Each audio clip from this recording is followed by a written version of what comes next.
വീട്ടിൽ അറിയാണ്ടാ ചാടിയ. അവരെണീക്കണേന് മുന്നേ എനിക്ക് വീടെത്തിയേ പറ്റൂ. അവരെങ്ങാനും അറിഞ്ഞാ പിന്നെ ഞാൻ ജീവിച്ചിരുന്നിട്ട് കാര്യമില്ല. ഞാൻ അപ്പോഴേ പറഞ്ഞതാ കുടിക്കണ്ടെന്ന്. അറ്റ്ലീസ്റ്റ് നീ എങ്കിലും എന്നെ ഡ്രോപ്പ് ചെയ്യുന്നു വിചാരിച്ചു. ഇനിയിപ്പൊ പറഞ്ഞിട്ട് എന്താ കാര്യം?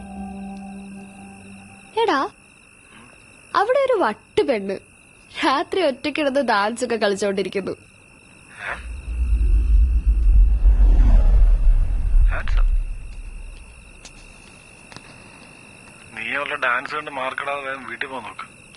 എടാ, അതെങ്ങനെ? ആ പെണ്ണ് ആ ബസ് സ്റ്റോപ്പിൽ നിക്കുവല്ലേ. എനിക്കൊരു പേടി, അവളെങ്ങാനും എന്തെങ്കിലും ചെയ്താലോ. നീ ധൈര്യമായിട്ടല്ലേ, ഫുൾ സപ്പോർട്ട്.